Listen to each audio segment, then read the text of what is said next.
নমস্কার বন্ধুরা, আজকের যে বিষয়ে গল্প বলবো বা যে বিষয়ে আলোচনা করব বিশাল ইন্টারেস্টিং। কাদের ক্ষেত্রে? যারা জ্যোতিষ চর্চা করে, হাতের রেখা হস্তরেখা সম্বন্ধে একটু আগ্রহ আছে, যে কীরকম কি, এটার মানেটা কি, অরিজিনালি কি কিছু হয় নাকি হয় না, তা তাদের খুব ইন্টারেস্টিং, তাদের খুব ভালো লাগবে। যেরকম আমার তো খুব ভালো লাগে, আমার হাতের রেখা সম্বন্ধে খুব আগ্রহ আছে, আমার খুবই ভালো লাগে। ঠিক আছে, সেই সম্বন্ধেই দুটো আলোচনা করব, দুটো কথা বলবো, দুটো নিজের মতামত। আমি সবসময় নিজের বক্তব্যই পেশ করি, তোমাদেরও যদি কোনো মতামত থাকে বলতে পারো। ঠিক আছে, ঠিক আছে, তাহলে শুরু করা যাক আজকে। বন্ধুরা, আমাদের যে পৃথিবীতে এত মানুষ আছে, পৃথিবীতে সবার হাত ওভারঅল দেখতে একরকম, ওভারঅল বাইরে থেকে দেখলে একরকমই মনে হবে, কিন্তু কিছু কিছু সাইন থাকে, মানে রেখা থাকে, যেগুলো আলাদা, সব মানুষের সাথে মিল খাবে না, আলাদা আলাদা আছে। এরকম প্রত্যেকটা মানুষেরই, যদি তোমরা কখনো কারো হাত খেয়াল করে দেখবে, যেরকম তোমরা ধরো বাড়িতে তোমার হাত দেখবে বা মায়ের হাত দেখবে বা বাবার কাকা যেটা দেখবে, কিছু না কিছু একটু আলাদা আলাদা পাবে। এমনি মেন যে রেখাগুলো, তিনটে রেখা, এই যে দেখতে পাচ্ছ, এটা হচ্ছে কি হৃদয় রেখা, এই যে এটা দেখতে পাচ্ছ হৃদয় রেখা, এটা হচ্ছে গিয়ে শিরোরেখা, যেটাকে মস্তিষ্ক রেখা বলে, এটা হচ্ছে আয়ু রেখা। এই তিনটে রেখা মোটামুটি কমন থাকেই, সবারই থাকে। তাছাড়া থাকে এগুলো, তাছাড়া দেখবে কিছু না কিছু সাইন থাকে, খুব বারিকিসে লক্ষ্য করতে হবে, দেখবে আলাদা, প্রত্যেকটা মানুষেরই আলাদা। আর এই হস্তরেখায় এত মানে মানুষের রেখা থাকে না, কখনো শেষ হয় না। যেটা আমি বলতে যাচ্ছিলাম, যে কখনো শেষ হয় না। তুমি যদি কখনো লক্ষ্য করে দেখো, সব মানুষ, মানে যদি ধরো 10,000 লোকের দেখো, 10,000 লোকের দেখবে কিছু না কিছু আলাদা রেখা বেরাচ্ছে। ঠিক আছে, তার জন্য এর আরেক নাম হচ্ছে সামুদ্রিক শাস্ত্র, মানে কি সমুদ্র যেরকম অতল শেষ হয় না, সেরকম এই শাস্ত্রের কোনো শেষ নেই, কখনোই সে নেই। ঠিক আছে, চলো তাহলে আজকে একটুখানি দেখি নেওয়া যাক কিছু রেখা সম্বন্ধে। আমি জাস্ট আলোচনা করব, কিছু কিছু রেখা সম্বন্ধে, হাতের কিছু সাইন সম্বন্ধে জাস্ট আলোচনা করবো। ঠিক আছে, দেখো দেখো, দেখতে পাচ্ছ একটা হাতের ছবি এঁকেছি। আমার ড্রয়িংটা মানে আঁকার ইসেটা খুবই খারাপ, যাই হোক তোমরা বুঝতে পারলেই হলো। এটা হচ্ছে গিয়ে একটা হাত, এটা হচ্ছে গিয়ে তোমার হৃদয় রেখা, এটা হচ্ছে গিয়ে শিরোরেখা, এটা হচ্ছে গিয়ে আয়ু রেখা। এটা তো বুঝতে পারছো, শিরোরেখাকে মস্তিষ্ক রেখাও বলে। খেয়াল করে দেখবে, এটা হচ্ছে গিয়ে রবির আঙুল, রবির স্থান, যেটা ছোট আঙুল, কোন কানি আঙুল বলে, কানি আঙুলের পাশে যেটা থাকে ওটাকে রবির আঙুল বলে। রবির আঙুলে ঠিক এটা রবির স্থান, যেই আঙুলের তলায় যেটা থাকবে, এটা যেরকম শনির স্থান, সেটাকে তার জায়গা বলে। এটা গুরুদেব বৃহস্পতি, এটা বৃহস্পতির জায়গা। ঠিক আছে, বোঝাতে পারছি? যেই আঙুলের তলায় যেটা থাকবে সেটা, এটা যেন বুধের আঙুল, বুধের তলায়, দেখতে পাচ্ছ তো বন্ধুরা, বুধের তলায় যেটা রয়েছে এটা বুধের স্থান। ঠিক আছে, এটাকে রবি রেখা বলা হয়। ঠিক আছে, রবি রেখা যখন দেখবে রবির স্থান থেকে উঠে এই হৃদয় রেখা অবধি আসবে, যদি একদম সরল সহজভাবে আসে, বোঝাতে পারছি? কোনো কাটাকুটি নেই, এখানে অনেকের কাটাকুটি থাকে, এখানে কাটা থাকে, এখানে এসে থাকে, যদি এরকম না থাকে, যদি একদম স্ট্রেট এরকমভাবে আসে, তাহলে সেই জাতক বা জাতিকার, মানে সে পুরুষ হোক বা মহিলার হোক, খুব নাম হয়, প্রচণ্ড নাম হয়, মানুষ সম্মান করে তাকে। বোঝাতে পারলাম? রবিটা হচ্ছে গিয়ে আলো, তেজ, তার প্রচণ্ড আলো থাকে, তেজ থাকে, তার কথা সবাই শোনে, মানে। বোঝাতে পেরেছি?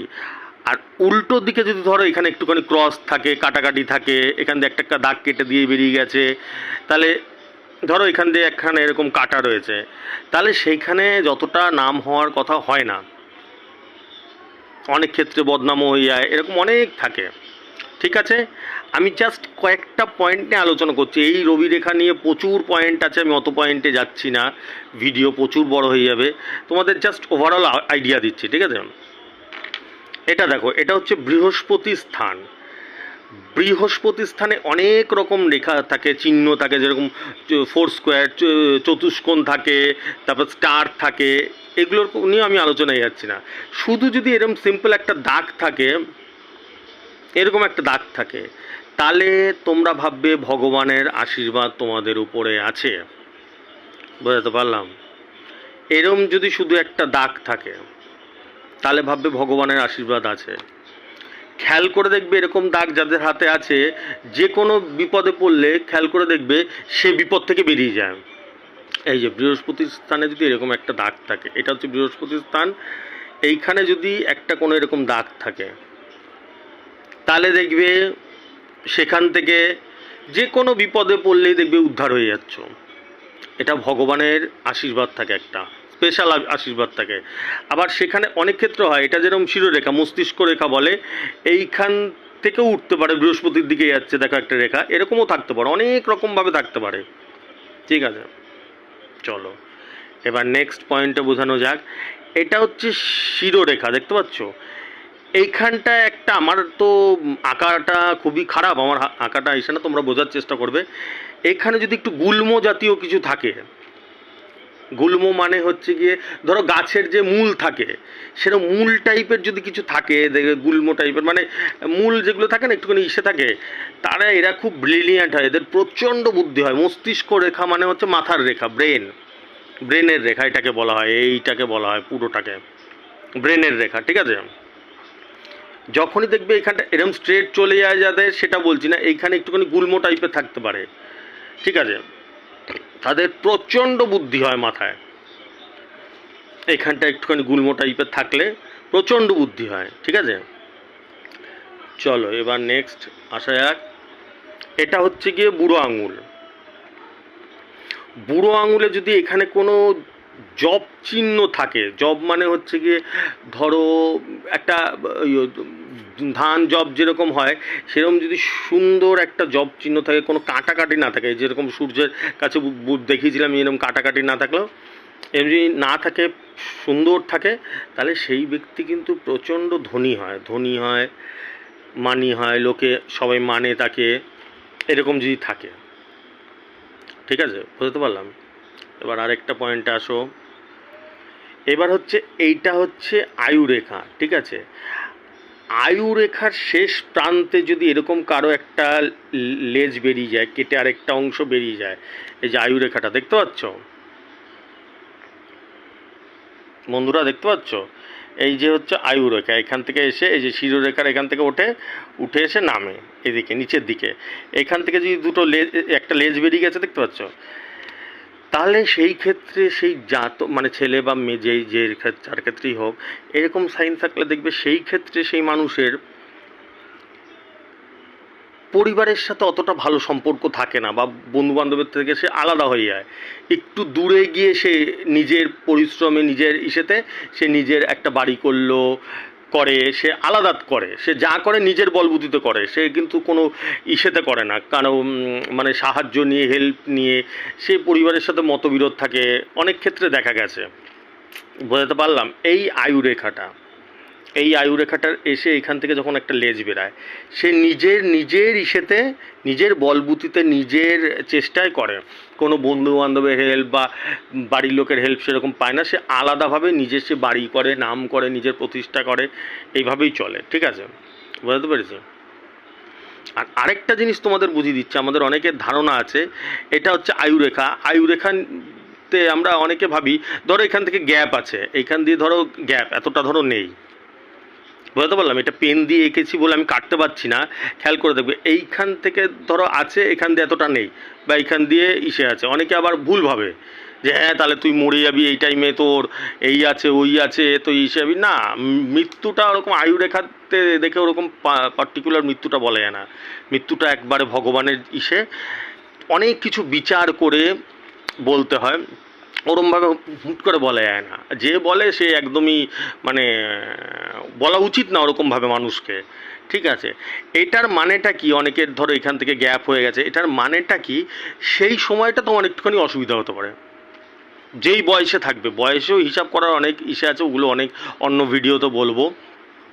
কোন সময় কি হতে পারে, ঠিক আছে? সেই টাইমটাতে তোমার কোনো হয়তো একটু বাধা আসতে পারে, কোনো লাইফে বাধা আসতে পারে, কাজে বাধা আসতে পারে, যে কোনো যে ম্যারিড লাইফে একটু সমস্যা হতে পারে, একটু সমস্যা প্রবলেম হবে, এটার মানে এটা, বুঝতে পারলাম?